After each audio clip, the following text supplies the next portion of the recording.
자, 문학부터 답 확인 같이 한번 해봅시다. 문학 143쪽이에요.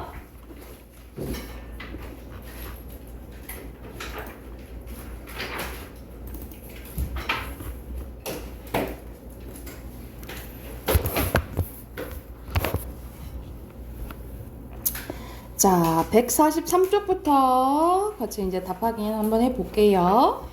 자, 여기서는 어휘요라는 이제 작품이 나와 있는데, 이거는 충남 예산 지방의 나물 타령이래요. 그래서 매 시행에서 첫 구의 첫 음을 두 번째 구의 첫 머리에서 반복하는, 여기서는 봐봐, 여기서는 달달 쉬쉬 이런 식으로 반복되죠, 그쵸? 그래서 음의 빈칸 유사성이에요. 유사성을 이용한 언어유이고 143쪽이야.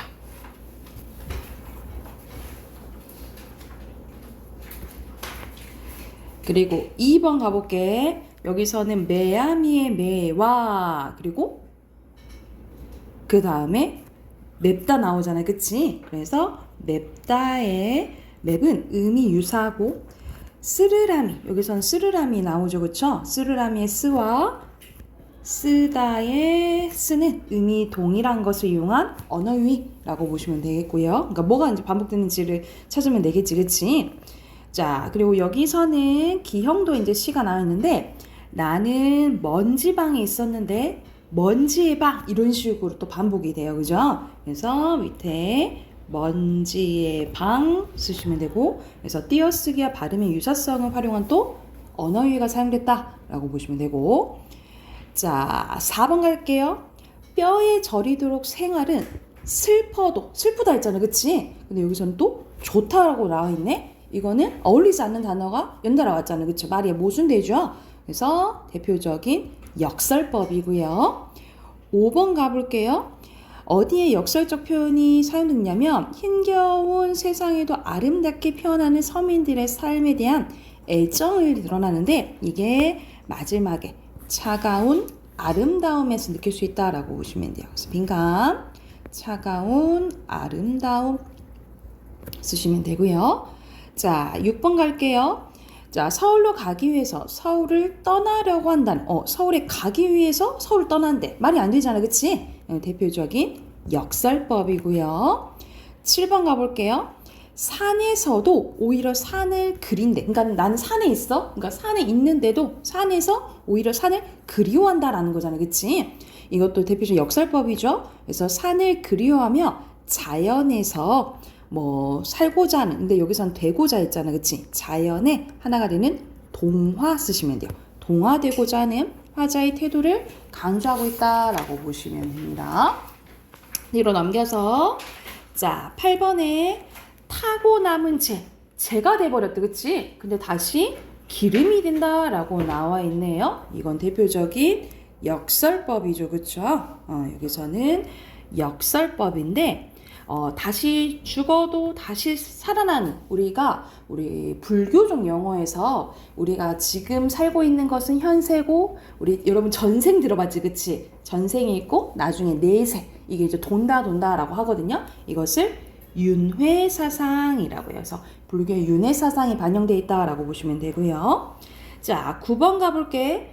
맑고 깨끗한 속성을 가진, 여기서는 제목인 거울입니다. 거울이 마치 침묵으로 말하는 신과 같다는, 여기도 역설적 표현이에요. 침묵인데 말한다라고 했잖아요, 그죠?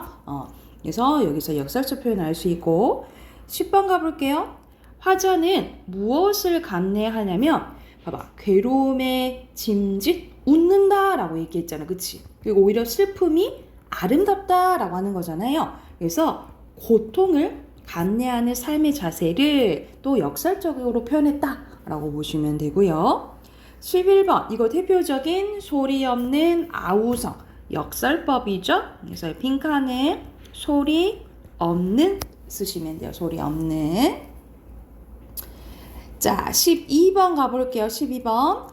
희끗거리고 희끗거리며, 그 부분이 여기 나와 있죠. 희끗거리고 또 이어지지. 희끗거리며 반복되면서. 그래서 이것을 연쇄적 표현으로 본 것 같아요. 앞말을 다시 한번 이제 해서 이어지는 건 이제 연쇄법이라 하지, 그치? 그리고 13번에도 종들을 휘어잡고, 종들을 휘어잡으려면 상벌을 밝히시고, 상벌을 밝히려면 이런 식으로 여기서도 연쇄법 사용됐고요.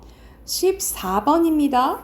구름, 생각, 대숨, 낙엽으로 이어지는 연쇄적 표현이 드러나고요. 화자의 상념을 불러일으키는 공간적 배경은 마지막에 어디예요? 대숲이죠. 대숲 넣으시면 됩니다. 15번입니다. 콩깍지 외딴집을 연쇄적으로 표현해서 말 그대로 외딴집의 모습을 강조하고 운율을 형성하고 있다라고 보시면 되고요. 자, 오른쪽에는 좀 더 자세하게 묻는 이제 문제들이 나와 있는데, 자, 기억 먼저, 기억과 니은의 표현을 이제 쓰는 거잖아요. 그쵸? 먼저 기억 봐볼게. 나의 마음은 수놓은 금실을 따라서 바늘구멍으로 들어가고, 주머니 속에서 맑은 노래가 나와서 또 나의 마음이 된대. 우리 마음은 눈에 보여요, 안 보여요? 안 보이지, 그치? 근데 막 그 바늘구멍으로 들어가고 막 맑은 노래가 나온다라고 표현했죠, 그쵸? 눈에 보이지 않는 것을 눈에 보이게끔 표현한 거야. 이게 대표적인 관념의 구체화예요. 화자의 아픈 마음이 수놓기를 통해 위안을 얻어 말 그대로 괜찮아지는 거를 말하는 거잖아. 그래서 여기서는 빈칸 정화 쓸게요. 정화되는 과정을 형상화했다. 눈에 보이게끔 표현했다. 라고 보시면 되고, 니은 봐볼게요. 이 작은 주머니는 짓기 싫어서 짓지 못하는 것이 아니라 짓고 싶어서 다시 짓지 않는 거래. 짓고 싶어서 다시 짓지 않는 거. 말이 안 되잖아, 그치? 이게 대표적인 역설법이겠죠? 그래서 임에 뭐가 환기되는 것을 지연시키냐면 계속 임을 이미 없는 거. 그래서 빈칸 단어로 부재 쓸게요. 임의 부재가 환기된 상황을 지연시키려는 태도가 드러난다. 그래서 역설법을 통해서 화자의 정서 드러내는 거 맞죠? 오해요. 2번 가볼게요. 자, 장소는 서울 구로동 개봉동으로 나와 있는데, 여기서는 개봉동 주민이 여기서는 아니다 라고 했잖아. 장미는, 그치? 빈칸 아니고 쓰시면 되고, 그리고 시간 밖에 서울 일부다 라고 말을 했거든요. 그래서 장미는 서울 안에 있는 개봉동에 피어 있으므로 주민으로 보일 수 있지만, 장미는 주민이 아니며 시간 밖에 서울 일부라는 역설적인 표현을 통해서 서울 안에 살지만 서울의 약간 특성에 물들지 않았다. 이걸 드러내기 위해서 무슨 법이 사용됐다? 역설법이 사용됐다라고 보시면 돼요. 그래서 오, 맞다라고 보시면 되고, 자, 3번 가볼게요. 봉산탈춤 일본이 나왔네. 자, 원래 우리 여기서는 좀 양반을 좀 비판하는 부분이 나오거든요. 그래서 대표적인 이제 풍자가 쓰인 부분인데, 자, 양반의 본래 의미는 신분상 문간과 무간으로 특권 계층을 의미를 해요. 근데 기억 보면은 게잘량이라는 양에, 그리고 개다리 소반, 개다리 소반은 그 책상 아니 밥상 같은 거 쬐깐한 상 얘기하거든요. 반에 쓰는 양반이요 하고 말장난 친 거예요. 그래서 기억은 발음의 유사성, 게잘량의 양, 게사리 소반의 반을 갖고 온 거지, 그치? 그래서 발음의 유사성을 이용한 언어적 표현으로, 언어유희적 표현으로 양반을 비하하고 조롱하면서 말 그대로 웃음 유발하는, 빈칸 해악성 넣을게요. 해악성을 유발하는 효과가 있다. 또는 제가 여러분 만약 풍자라고 썼으면 풍자 써도 맞을 것 같아요. 풍자를 유발하는 효과가 있다. 이렇게 써도 될 것 같아요. 그리고 4번 가볼게요. 고인도 날 못 보고 나도 고인을 못 빼네 하면서 여기서는 반복되는 거 쓰는 거거든요. 그래서 기억 부분 고인 못 빼네 여기 쓰시면 되고요. 고인 못 빼네. 그리고 고인 못 봐도, 고인 못 봐도는 반복되는 여기 부분 쓰시면 돼요. 그리고 가던 길 앞에 있네. 여기 가던 길 앞에 있네 쓰시면 되고, 그리고 가던 길 앞에 있거든. 가던 길 앞에 있거든. 여기 부분 쓰시면 되겠죠. 그쵸? 그리고 니은 부분은 이제와 돌아왔는고랑 이제와 돌아왔으니 이 부분 각각 이렇게 쓰시면 되겠죠. 그래서 둘 다 무슨 법? 말이 이어지는 연쇄법이라고 보시면 됩니다. 그래서 연쇄법 표현에 다 쓰시면 되고요. 그리고 밑에 연쇄법 쓰인 거 맞죠? O 표시하시면 됩니다. 됐을까요? 자, 뒤로 넘기면 1번에 여기서는 이제 적절하지 않는 거 나오는데 나희덕의 땅끝이라는 작품입니다. 여기서는 보면은 산 너머 고운 노을을 보려고 간 거야. 그래서 노을은 보통 여기서 긍정적인 이상 이런 걸 의미한다면 그네를 힘차고 올라 발을 굴렀지. 근데 노을은 끝내 어둠에게 잡아먹혔대요. 화류법 쓰였죠.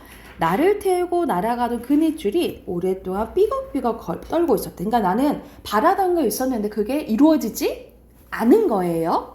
어릴 때 나비를 쫓듯, 나비는 노을이랑 비슷하다 생각하면 돼. 아름다움에 치여 땅끝을 찾아갔는데 그건 아마도 끝이 아니었는지를 몰라. 그러나 살면서 몇 번은 땅끝에 서기도 하지. 여기서 땅끝은 우리가 난 땅끝에 몰려와 있다. 그러니까 어디로 갈 수 없는 약간 고난 그리고 힘겨움이 끝에 와 있는 걸 얘기한다라고 생각하시면 돼요.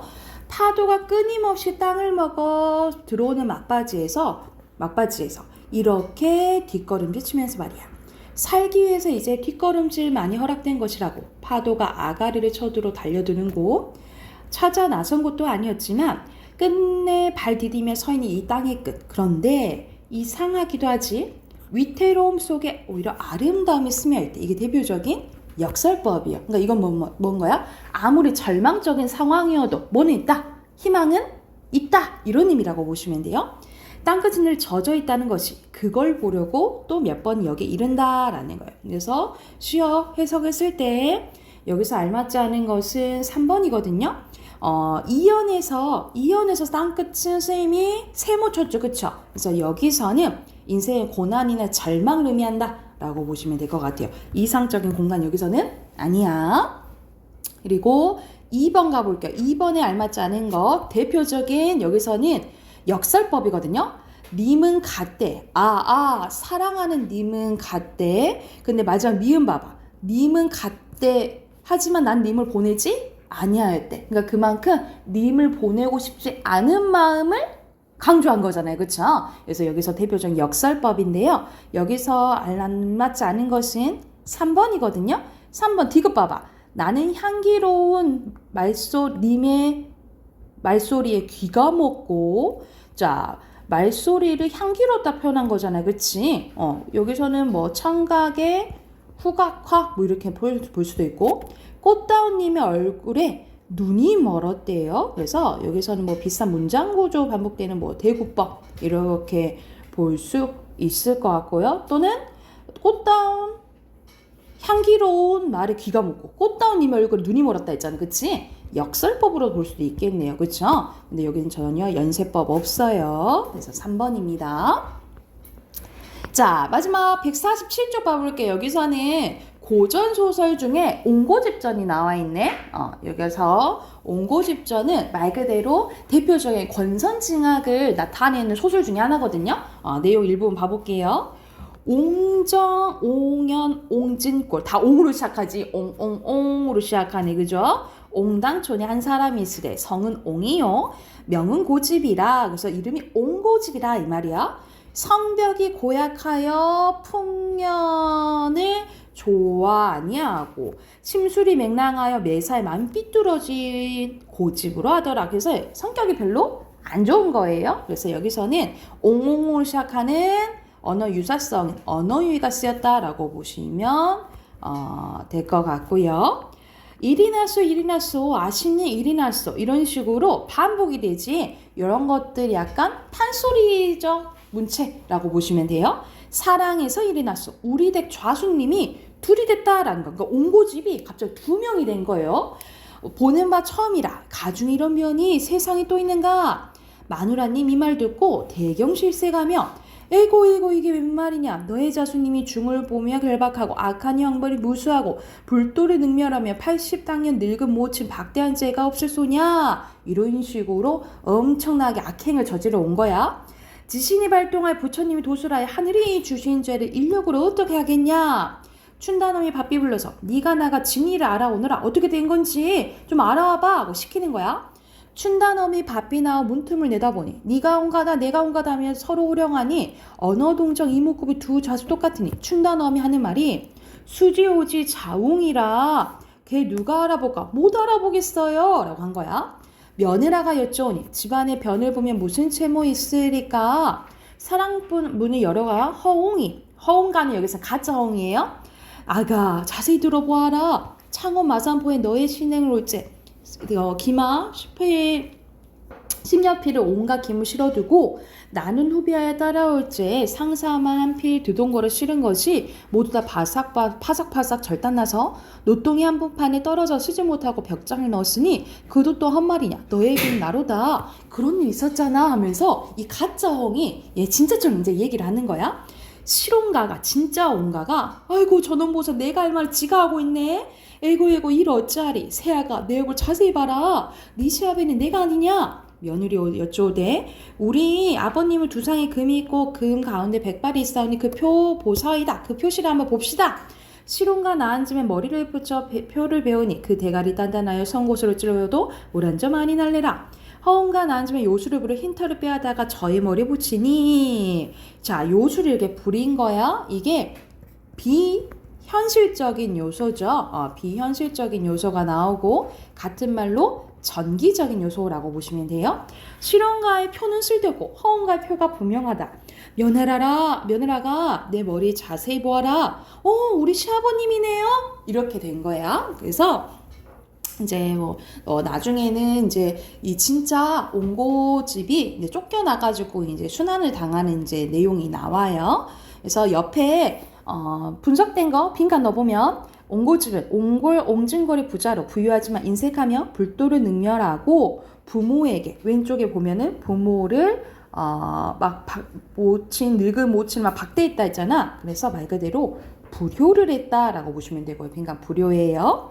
월출봉 취함사의 중이 옹고집을 징계하려고 일부러 만든 허운가라고 보시면 됩니다. 중심 사건은 옹고집이 2명이 되는 괴이한 일이 생기자 집안 사람들이 옹고집의 진위 여부를 가리려 했으나 허운가의 요술로 인해서 진짜 옹고집이 가짜 옹고집이 되는 사건이 일어납니다. 실온가는 허운가가 자신인 척하며 집안 사람들이 허운가를 진짜로 알자 억울해하고 원통해하고 옆인가 원통 쓰시면 돼요. 그리고 여기서는 근원설화가 있는데 학승설화와 진가쟁주라는 이제 근원설화가 있대요. 첫 번째 학승설화 보면요. 부자이지만 인색하다 말 그대로 짠돌이다 이 말이야. 인색하다 한 인물이 탁발생을 천대하였다가 그의 도술로 징벌을 받았다라는 설화고요. 진가쟁주는 쥐에게 밥을 먹여 흘렸더니 그 쥐가 주인과 같은 모습을 변하여 싸움 끝에 주인을 몰아냈다는 이야기로 허수아비로 만들어진 허운가가 실온가를 몰아내는 설정과 좀 비슷하다라고 보시면 되겠죠. 그리고 밑에는 화법 차이거든요. 옹고집과 외양이 같고 옹고집보다 집안 사정을 더 잘 알고 있는 허운가의 진술에 말 그대로 다 사람들이 더 믿음이 간다 이 말이야. 신뢰감과 설득력을 부여했다라고 보시면 되고 기억은 선생님이 비현실적인 내용이라고 했죠. 그리고 현실적으로 실현되기 어려운 일을 비현실적인 방법으로 실현해서 긴장감을 유발하는 게 효과다라고 보시면 됩니다. 그래서 이 작품은 대표적으로 아까 선생님이 말했듯이 권선징악이라고 했어요. 나쁜 짓 하면은 벌 받는다고. 이해됐을까요? 오케이. 문학은 여기까지 하고요. 독서 할게요. 독서 꺼내봅시다. 독서 오늘 135쪽 할 차례네요. 136쪽. 136쪽부터 문제 쭉 풀게요.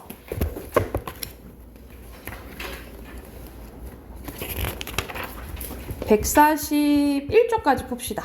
141쪽 어휘까지 풀고 답 확인해 볼게요.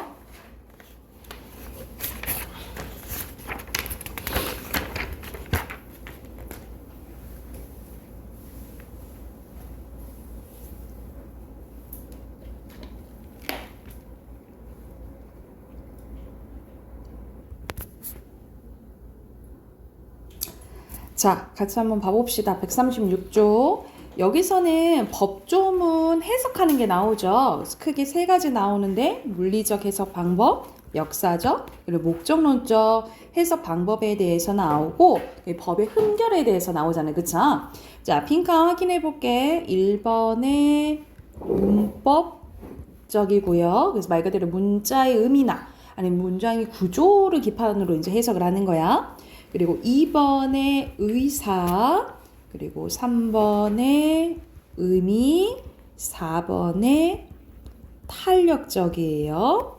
그리고 법의 흠결은 법의 적용 과정에서 발생하는 문제고요. 그래서 5번의 적용, 그래서 두 가지로 나뉘어지죠. 명시적과 은폐된으로 나뉘어지는데, 자, 명시적은 법 규정이 명백하게 존재하지 않는 경우, 6번이 않는. 그리고 은폐된 것은 매우 불합리한 결과가 나타나는 경우예요. 그리고 밑에 8번의 존재, 9번의 유사성, 그리고 10번의 법관이고요. 그래서 여기서는 이제 이 흠결을 유추를 통해서 이제 보완한다라는 내용이죠. 그죠? 11번의 정당성, 12번의 법 원리, 13번의 감정적, 그리고 14번에 가능한 한 입법정책 차원에서 법의 흠결을 뭐 해야 된다? 이 문제를 최소화시켜야 된다라는 내용이죠. 그렇죠? 자, 그러면 자, 이걸 기반으로 문제 풀어볼게요. 1번에 알맞지 않은 것을 각각 이 물리적인지 역사적인지 목적론 쪽에 해당되는지를 보는 거잖아요. 그죠? 여기서 알맞지 않은 것은 3번인데 선의와 악이라는 법률 용어를 기반으로 해석하는 것은 물리적에 해당되겠죠. 그렇죠? 그래서 기억으로 고치시면 되고요. 그리고 2번에 가지다라는 것에 대해서 적절한 문장 고르는 건데 여기서 A는 봐봐. 입법자가 가지고 있던 입법 의사잖아. 그치? 이때 가지다는 생각을 가지다 약간 이런 느낌이야. 그치? 그리고 B 봐볼까요? 입법 기초 자료를 가지고 파악할 수 있대. 그러면 이때 가지다는 약간 수단이나 방법으로 쓰는 걸 얘기하는 거거든요. 그래서 여기에 해당되는 거 적절한 것은 A만 봐도 약간 1번 아니면 3번이잖아요. 그쵸? 1번이에요. 그리고 3번은 적용하는 문제네요. 그쵸? 이때 사안은 뭐냐면 A와 B국의 형법은 절도죄의 대상인 재물을 타인의 돈이나 물건이라 규정하고 있었는데 이때 당시엔 전기를 재물로 볼 만한 법 규정이 둘 다 없었던 거예요. 그래서 여기서 알맞지 않은 것은 4번인데 형법이 제정될 당시에 전기 절도 같은 행위를 예측하는 법으로 규정할 수 없겠군. A국과 마찬가지로 B국도 없었다 했잖아요. 그치? 그래서 여기 달리가 틀렸죠. A, B 둘 다 해당되는 내용이라고 생각하시면 돼요. 자, 뒤로 넘겨서 또 빈칸 넣는 거 나오네. 그치? 1번에 바로 넣을게요. 1번에 문법적, 2번에 의사, 3번에 현재 상황, 4번에 포함, 5번에 명시적, 6번 오른쪽에 은폐된, 7번에 불합리, 8번에 규칙, 9번에 밑에 정당성, 10번에 법 원리적, 11번의 마지막 감정적이에요. 자, 두 번째 거는 바로 객관식 한번 봐볼게요. 여기서는 이 법률 행위에 대해서 해석을 하는데 일정한 기준에 따라서 합리적으로 이루어져야 된다라고 나오죠. 그래서 해석 방법이 어떻게 나와? 자연적 해석과 규범적 해석과 보충적 해석 방법에 대해서 나오죠. 그쵸? 그리고 마지막에 예시로 적용하는 이제 문제가 나오는데 1번 보면은 말 그대로 법률 행위를 어떻게 해석할지 그리고 해석 방법 나오잖아요. 그죠? 이건 너무 쉽네. 1번이고요. 그리고 2번에 일정한 기준에 따라서 기준에 대한 적절한 내용이 아닌 거 고르는 거잖아요. 여기서는 5번이거든요. 여러분 이 문단 보면 자, 이 관습에 대해서 나오는데 여기서는 관련된 관습이 있을 때 당사자 그 관습을 따르겠다는 의사 표시가 있어야 기준된다 했잖아요. 그렇죠? 근데 이 문단 보면은 당사자의 의식 표시가 없거나 명확하지 않는 경우에 그 관습을 따른다는 것을 알 수가 있겠죠. 잠시만.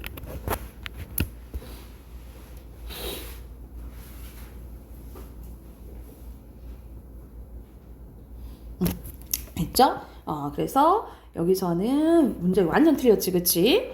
그리고 3번의 가에 해당되므로 적절한 거. 자, 앞에서 가 보면은 뭐에 해당되는 거냐면, 흠결이 있는 법률 행위거든요? 지금 A의 사례 같은 경우에는 지금 문제가 뭔 거야? 말 그대로 이 갑과 을이 계약했을 때 갑이 다시 돌아올 것을 생각 못하고 계약을 해버린 거잖아. 그치? 그게 문제죠. 그래서 3번에 5번이고요. 자, 4번에는 기역과 니은. 기역은 자연적 해석이고 니은은 규범적 해석이거든요. 그래서 여기서는 지금 문제가 발생했지. A가 앵두나무로 잘못 표기해서 계약해버렸고 그리고 또 C가 그 100g 판매 금액에 해당되는 것을 100돈으로 판매했다고 잘못한 거잖아요. 그렇죠? 그래서 여기서는 각각 기역과 니은을 해석했을 때 알맞지 않은 것은 3번인데 니은은 규범적 해석이잖아요. 그렇죠? 이 규범적 해석은 말 그대로 만약 착오가 그 계약할 때 착오가 있었다는 걸 입증하면 뭐 의사표시를 취소할 수도 있겠지만 만약 표의자가 만약 과실을 했다. 그러면 그때의 의사표시는 취소할 수 없다 했어요. 없다 했어. 그래서 3번이 틀렸다라고 보시면 됩니다. 오른쪽에 어휘 순서대로 볼게요. 첫 번째 거 분쟁, 문헌, 연혀, 4번에 사유, 5번에 인지, 제반, 7번에 계시, 8번에 흠결, 9번에 발의, 10번에 발휘, 11번에 악용, 12번에 배제, 13번에 혐의, 14번에 선고, 15번에 소급, 16번에 합치, 17번에 공공복리고요. 18번에 탄력적, 19번에 규율, 20번에 모색, 21번에 관습, 22번에 유추입니다. 자, 오른쪽은 해당한 거 자연스럽게 넣어야겠죠? 1번에 분쟁, 2번에 합치, 3번에 관습, 4번에 악용, 5번에 발휘, 6번에 모색, 7번에 규율, 8번에 배제, 9번에 소급, 10번에 제반이에요.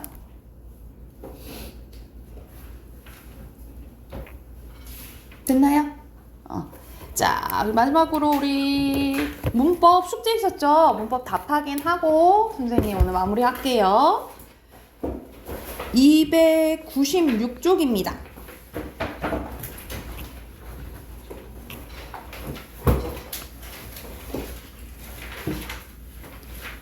296쪽이에요. 자, 여기서는 띄어쓰기에 관련된 문제거든요. 띄어쓰기에 관련된 문제인데 여러분이 그것만 기본으로 생각하면 돼. 품사를 잘 구별하시면 돼요. 품사. 그래서 모든 품사는 단어잖아. 그치? 단어는 다 뭐 해야 돼요? 띄어써야 되고 뭐는 붙였어야 돼요. 이죠? 조사는 붙였어야 되잖아. 그치? 그거 생각하시면 되고 조사랑 또 어미랑 이런 거 구별하시면 돼요. 어미는 이렇게 붙였어야 되는 거고 399번에 알맞지 않은 겁니다. 여러분 이렇게 뭐 합성동사나 이게 띄어야 되는지 안 띄어야 되는지 보면 그 사이에 어떤 말이 들어갈 수 있는지를 봐야 돼. 이런 봐봐. 헌 가방 같은 경우에는 헌 예쁜 가방 이런 식으로 가능하잖아. 그치? 그러면 하나의 단어가 아닌 거예요. 그리고 놓고서 갔다 되잖아. 그치? 그리고 뜯어서 먹었다 되겠죠? 그쵸? 그리고 뜬 소문은 그냥 뜬 소문이겠지. 그쵸? 그리고 너 알아들었니? 했을 때는 알아서 들었니? 너 이상하잖아. 그치? 하나로 볼 수 있다 이 말이야. 그래서 여기서 적절하지 않은 것은 3번이에요. 예를 들어서 여러분 너 그 사람 뜯어먹고 살잖아 할 때 있잖아. 어떻게 빼앗는 거 이럴 때는 붙여 쓰거든요. 근데 여기서는 뜯어서 그냥 진짜 먹는 거잖아. 이때는 띄었어야 돼. 아셨죠? 399번에 3번이었고 400번 가볼게요. 400번에 그냥 이거는 사실 보기 안 봐도 띄어 쓰는지 붙여 쓰는지 볼 줄 알아야 돼요. 그래서 보통 조사 앞에는 명사 있잖아요. 그치? 체온 있잖아요. 붙여 쓰는 거고 가는데 비가 오는 거고 읽는 일이 3일이나 걸린 거야. 그래서 여기 띄어 써야 돼요, 여러분. 왜냐하면 여기에 해당되는 거야. 이랬죠? 그래서 3번이에요. 그리고 401번에 알맞지 않은 것은 여기서는 키가 큰 형이 있다. 연필 한 자루. 이걸 의존명사에 띄었어야겠죠. 샀을 뿐이다. 그리고 이해해 줄 사람은 너뿐이다. 여기서는 대명사에 붙었으니까 이거 조사니까 붙였어야 돼요. 그리고 이건 이해해 주다는 본용어 플러스 보조용어이거든요, 여러분. 그래서 본용어나 보조용어는 띄어 쓰는 거 원칙이지만 뭐도 가능하다 했어. 붙여 쓰는 것도 가능하다고 했어요. 그래서 여기서 알맞지 않은 것은 5번이에요. 여기서 니은에 봐봐. 니은과 디귿에 여기 이다 있지. 이다는 여러분 뭐야? 조사잖아. 그치? 무조건 붙였어야 되겠죠. 그쵸? 여기서 띄었어야 될 거 없어. 뿐이다 다 붙였어야 돼요. 아셨죠? 이게 틀렸어요. 자, 뒤로 넘겨볼까요? 402번 가볼게요. 여기서는 적절한 거 고르는 거네. 자, 띄어쓰기가 잘 되는지 봐야겠지. 41항을 적용해서 41항은 조사는 붙였어야 되잖아요. 밖에 있는 대표적인 안개꽃 명사잖아. 그치? 밖에 대표적인 저는 보조사예요. 붙여 쓰는 거 맞네. 답 1번이네요. 나머지 거 고쳐볼게. 너만큼은 붙였어야겠죠. 41항 적용해서 1,000원짜리 여기서는 원짜리 짤이 있잖아요, 여러분. 짤이는 여기서는 전미사거든요, 여러분. 전미사여서 여기서 붙였어야 되고 이 전미사와 관련된 여기서 조화 없어요. 그리고 어쩌할 줄 띄었어야 되겠지? 42항이에요. 고치시고 7연구실은 띄었어도 되고 붙였어도 되거든요. 왜냐하면 봐봐. 숫자 어릴 적에는 붙였을 수 있다 나오잖아요. 그죠? 43항에 관련된 겁니다. 그래서 각각 고치시면 되겠죠? 됐나요? 자, 403번도 바로 보면 되겠죠? 밥은 있는데 반찬은 없어. 집은 가는 곳 장소니까 띄었어야 되겠죠? 그쵸? 그리고 아주 말을 잘하대. 맞고요. 그리고 의지할 때 당연히 이 수직하는 관형사형 어미 있으니까 띄었어야 되겠죠. 아까 전에 같은 맥락이지. 책을 다 읽는 데만 이틀 걸렸다. 아까 전에 띄었었잖아요. 그죠? 5번이에요. 자, 404번 가볼게요. 404번에 알맞지 않은 것은 여기서는 결과적으로 바로 말하면 3번이거든요, 여러분. 자, 웃고만 있었다. 여기서는 많이니까 보조사가 들어갔으니까 띄었어야 되는 거거든요. 그래서 여기서는 웃고 있었다. 나는 있었다. 이상하잖아. 그래서 이거는 본용어 플러스 보조용어이고 보조사가 있기 때문에 띄어 쓴 거예요. 그래서 땡 본용어끼리 아닙니다. 본용어이랑 보조용어이 붙은 거야. 근데 띄어 쓴 이유는 뭐다? 보조사가 맞지? 보조사가 붙어서 띄어 쓴 거다 라고 생각하시면 돼요. 그리고 405번 가볼게요. 자, 띄어쓰기는 동사보다 붙였어야 되고요. 도울 뿐이다. 이건 잘했네. 너밖에 붙였어야 되고요. 때만큼은 여기서는 보조사가 붙었다라는 거는 이게 명사 아닐까? 헷갈릴 수는 있겠지만 여기에 명사잖아. 그치? 그래서 이거는 보조사랑 보조사랑 연달아 붙은 거예요. 그래서 붙였어야 돼요, 여러분. 그래서 답은 5번이에요. 그리고 406번 가볼게요. 406번에 자, 알맞지 않은 것인데 여러분 아까 전 선생님이 얘기했잖아. 본용언이랑 보조용언은 띄어 쓰는 게 원칙이지만 붙여 쓰는 거 허용하고 뭐 그 사이에 보조사가 붙건 앞에가 합성 동사하면 띄어 써야 되거든요. 근데 추가적으로 봐봐. 본용언이 합성어나 파생어라도 앞에가 합성 동사라도 활용형이 이음절 두 글자면 본용어와 보조용언을 붙여 쓰는 걸 또 허락해준대.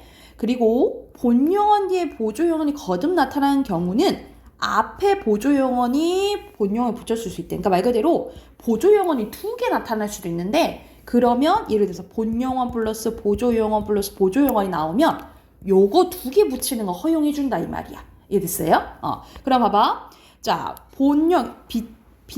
빛나다. 이게 합성동사잖아. 그치? 근데 두 글자밖에 안 왔잖아. 그죠? 그러면 붙여주는 거 허용해준다고. 첫 번째에서 나왔잖아. 그치? 근데 두 번째, 본용언 뒤에 보조용언이 거듭 나타나는 경우야. 본용언 있고 보조예요. 그럼 어떻게 붙였을 수 있다고? 요렇게 붙였을 수 있다고. 이해됐어요? 그러니까는 여기서는 둘이랑 만하다가 붙였을 수 있는 게 아니라 저거랑 둘을 붙였어야 되겠지. 그치? 그래서 2번이에요. 이랬나요? 자, 마지막 봐볼게요. 407번 가볼게요. 407번에 알맞지 않은 것은 자, 여기서는 집어먹다가 있는데 이 집어먹다는 어디에 해당될 때냐면 하나의 단어 붙였을 때겠죠? 남의 것을 가로채어 제 것으로 만들 때나 겁, 두려움의 따위를 가지게 될 때는 하나에 이렇게 단어에서 붙였어야 된다 이 말이야. 여기서 적절하지 않은 것은 3번이에요. 디귿 봐봐. 공금을 집어먹었대. 그러면 이거는 뭔가요? 어디에 해당되는 거예요? 위에서 요게 해당되는 거잖아. 공금을 집어먹었다. 1에 해당되는 거니까 붙여 쓴 거죠. 그와 호응하고 있기 때문에 붙여 쓴 거 아니야. 하나의 여기 요 어휘에 해당되기 때문에 붙여 쓰는 거다라고 생각하시면 되고. 자, 오른쪽 마지막 가볼게. 살아가다, 받아가다, 닮아가다 있는데 이게 각각 하나의 단어인지 아니면 본용언 플러스 보조용언인지 본용언 플러스 본용언인지 구별하라 이 말이에요. 먼저 여러분 아서가 들어가는지를 봐야 돼. 아서가 들어가는지를 봐야 되는데 디귿에 해당되죠? 자, 자연스러운지를 봐야 돼요. 살아서 간다. 좀 어색하지 그치? 근데 물건을 받아서 간다. 자연스럽죠 그쵸? 그걸 닮아서 가다. 이상하지 그치? 그래서 디귿에 해당되는 게 바다가 아니? 니은에 해당되는 거 자연스러운 게 바다가다는 니은에 해당되겠죠 그쵸? 그러면 이거는 받아서 가다. 본용언 플러스 할 수 있으면 이거는 무조건 띄었어야 되겠죠. 이거 본용언 플러스 본용어면 무조건 띄었어야 돼요. 그러면 1, 3, 5 중에 하나네. 그치? 자, 그런데 표제로 쓸 수 있는 것은 살아가다는 붙어가지고 하나에 우리가 이렇게 계속 인생을 살아간다. 이때의 의미야. 그래서 기억에 해당되겠죠. 그래서 무조건 붙였어야 돼요. 무조건 붙였어야 돼. 그리고 닮아가다는 그냥 가다는 의미가 우리의 그냥 가다 의미가 보존되는 게 아니잖아. 그치? 이건 본용언 플러스 보조용언이 돼버리는 거야. 그럴 때는 선생님이 붙여 쓰는 것도 되고 띄어 쓰는 것도 된다 했죠. 그래서 1번에 해당된다 라고 보시면 됩니다. 이랬나요?